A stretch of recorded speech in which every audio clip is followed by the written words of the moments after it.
तो आज हम लोग जानेंगे परिमेय संख्याएं किसे कहते हैं।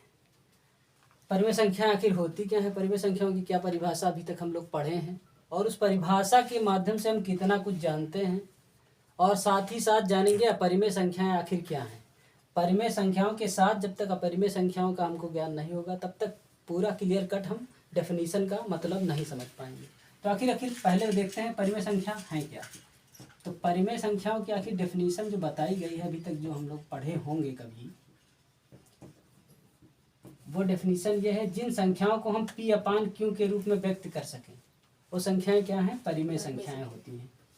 ठीक, तो P अपान Q के रूप में तो हम अगर देखें तो नॉर्मली कोई भी संख्या ऐसी है ही नहीं जिसे P अपान Q के रूप में व्यक्त न कर पाए। जैसे कि फिर भी अगर हम लिखते हैं 4, तो 4 भी क्या है, एक परिमेय है। क्या ये P अपान Q के रूप में है? तो ये है बिल्कुल, क्योंकि 4 के नीचे 1 होता है।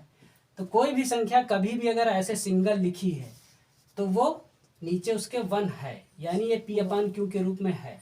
तो इस तरह P अपान Q के रूप में कोई सिंगल लिखी है तब भी है, और कोई अगर ऐसे लिखी है तो अंश हर इसमें है, अंश और हर। अगर अंश हर इसमें है तो ये P अपान Q के रूप में है और ये परिमेय संख्या है। तो आखिर दुनिया की सारी संख्याएं जितनी हैं तो क्या सब परिमेय ही संख्या है? परिमेय संख्या कोई होती ही नहीं है। लेकिन अपरिमेय संख्या भी कोई नाम का एक शब्द है, तो इसका मतलब ये है कि अपरिमेय संख्या भी होती होंगी। तो आखिर अपरिमेय संख्याएं क्या है? अपरिमेय संख्याएं वह होती हैं अगर परिभाषा के माध्यम से हम जानना चाहें तो जो P अपान Q के रूप में व्यक्त ना की जा सके। तो दुनिया की हम कोई भी संख्या जो जानते हैं, जो पढ़ते हैं, वो सब P अपान Q के रूप में है। तो क्या P अपान Q के रूप में कोई संख्या व्यक्त ही नहीं की जा सकती? अब विषय यही है जानने का यहाँ पे। तो आखिर जैसे कि पाई क्या है? पाई एक ऐसी संख्या हम लोगों को रटाई गई है जो अपरिमेय है, लेकिन इसमें पूरी समस्या का समाधान नहीं होता, क्योंकि पाई एक अपरिमेय संख्या इसलिए है क्योंकि ये डायरेक्ट हमको संख्या के रूप में दिख ही नहीं रहा है। ये तो शब्द ऐसा दिख रहा है कि ना संख्या है ना कोई हिंदी का शब्द है। तब यानी कि P अपान Q वाली जो हमारा समस्या है वो पूरी इससे समाधान नहीं होती है। पाई एक अपरिमेय संख्या है, तो कोई नंबर अपरिमेय नहीं होता है। विषय ये है बहुत बड़ा। तो ये विषय हम थोड़ा सॉल्व इससे भी कर सकते हैं, क्योंकि अगर रूट में कोई संख्या है तो कहते हैं क्या है, अपरिमेय है। तो थोड़ा तो ये विषय सॉल्व हुआ। ये जो कंफ्यूजन था P अपान Q वाला, कि P अपान Q के रूप में जो संख्या नहीं हो वो अपरिमेय होगी, तो √2 एक अपरिमेय है जो P अपान Q के रूप में नहीं है। लेकिन बात यह है कि 2, 3, 4, 5 इस तरह कोई नॉर्मल संख्या भी क्या अपरिमेय कभी हो सकती है। ये विषय बहुत बड़ा है। अगर ये हम सिद्ध कर ले जाएं, किसी तरह जान जाएं कि यह हाँ अपरिमेय संख्या कोई नॉर्मल भी होगी या नहीं होगी, तो हम इस डेफिनेशन का पूरा महत्व समझ जाएंगे आखिर P अपान Q का मतलब क्या है परिमेय और परिमेय संख्या के विषय में। अच्छा, तो देखते हैं। तो रूट जैसे कि कोई लिखा है संख्या 3 लिखा है, तो ये हम कहते हैं क्या है, परिमेय संख्या, क्योंकि नीचे 1 है। अच्छा, तो अगर √2 लिखा है तो इसके नीचे क्या 1 नहीं है? इसके नीचे भी तो 1 है। अगर कोई ऐसे लिख देता है तो ये संख्या फिर भी सही है, √2 ही लिखा, क्योंकि इसके नीचे भी 1 है। लेकिन फिर भी इसके नीचे 1 हो जाने पर ये P अपान Q के रूप में कहा गया है और ये परिमेय संख्या होगी। लेकिन ये भी इसके नीचे 1 है, ये भी P अपान Q के रूप में तो दिखने लगी, लेकिन ये परिमेय संख्या नहीं है, बल्कि ये क्या है, अपरिमेय। इसका मतलब ये हुआ कि जो P अपान Q हम केवल मात्र पढ़ लिए हैं परिभाषा में, इसमें भी कुछ और समझने वाली बात है। तो समझने वाली बात यह है, जो P है और Q है। P क्या है? P है अंश, P है अंश, और Q है हर। ठीक, तो P अंश है, Q हर है, यानी कि P और Q के साथ अंश हर होने के साथ साथ पूर्णांक होना चाहिए। P क्या होना चाहिए? पूर्णांक। और ये भी Q भी क्या होना चाहिए? पूर्णांक। आखिर पूर्णांक क्या है? पूर्णांक क्या है? पूरा एक होल नंबर होना चाहिए, कंप्लीट नंबर होना चाहिए। ये रूट वैल्यू कोई भी जो होती है वो कंप्लीट नंबर नहीं है। 2, 3, 4, 5, 6 ये सब क्या है? कंप्लीट नंबर है। तो यानी जो परिभाषा हम पढ़ते हैं P अपान Q के रूप में संख्या परिमेय होती है, तो P और Q एक होना चाहिए, पूर्णांक होना चाहिए हमेशा। P Q पूर्णांक हमेशा अगर होगा तभी P अपान Q के रूप वाली संख्या परिमेय होगी, अन्यथा क्या हो जाएगी? अपरिमेय। जैसे √2 या √3 क्या है? अपरिमेय संख्या हो जाती है। नीचे Q जरूर है, P अपान Q तो दिख रहा है, लेकिन आधी बात तो सिद्ध हो रही है परिमेय वाली। लेकिन दूसरी बात जो P Q क्या होना चाहिए? पूर्णांक होना चाहिए। उसमें P और Q दोनों पूर्णांक नहीं है।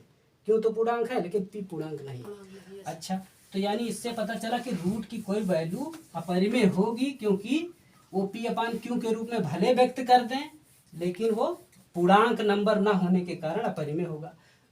तीसरी बात एक और हम लोग जानेंगे, कोई दशमलव में संख्या है, हम जानते हैं कोई भिन्न कभी सॉल्व करें, कभी कोई भिन्न सॉल्व करें तो 3 सिचुएशन बनती है। एक तो बनती हो सकता है वो पूरी पूरी कट जा रही हो, जैसे ये 8/4 लिखा हो, 4 दूनी 8, ये 2 आ गया, यानी 2/1 एक तरह से आ गया, यानी ये परिमेय संख्या हो, परिमेय संख्या। ठीक।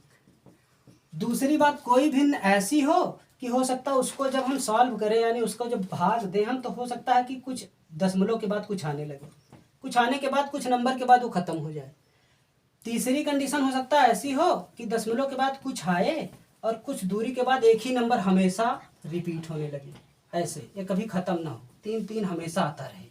एक या तो ये कंडीशन हो सकता है पी अपान के रूप में कोई संख्या सॉल्व करें ऐसा आने लगे, कभी कोई भिन्न हो सकता है ऐसी आने लगे 2, 5, 3, 4, 5, 9, यानी हमेशा ये चलती रहे लेकिन कभी खत्म ना हो, और ना खत्म हो ना एक ही नंबर रिपीट हो।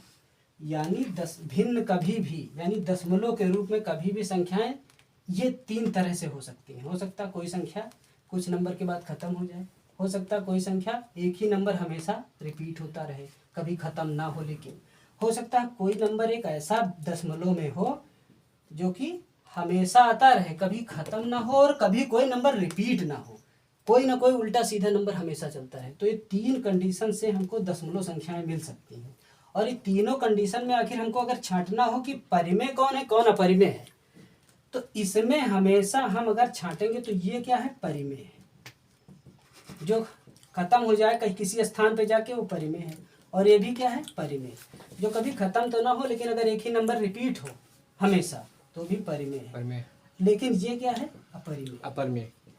और ये अपरिमेय क्यों है, यानी कैसा दशमलव संख्या अपरिमेय होगी, जो कि दशमलव के बाद कभी खत्म ना हो और कभी सेम नंबर रिपीट ना हो, हमेशा कोई ना कोई दूसरा तीसरा नंबर आता रहे। और यही कॉन्सेप्ट पाई वाले केस में है। पाई क्या है, एक अपरिमेय संख्या है। क्यों, क्योंकि जो पाई का मान निकाला गया है, पाई का मान क्या आता है, कभी खत्म नहीं होता है। 22/7 मान जो है वो लगभग है, पाई का ये लगभग मान है, ये एग्जैक्ट मान नहीं है, इसीलिए 22/7 परिमेय संख्या है। परिमेय 22/7 परिमेय संख्या है, लेकिन पाई क्या है, अपरिमेय। अपरिमेय, क्योंकि पाई का जो वास्तविक मान है वो कुछ इस टाइप का आता है। इस टाइप का मतलब कि दशमलव के बाद हमेशा कोई ना कोई नंबर आता रहता है अनंत काल तक, कभी खत्म नहीं होता, ना नंबर रिपीट होता है।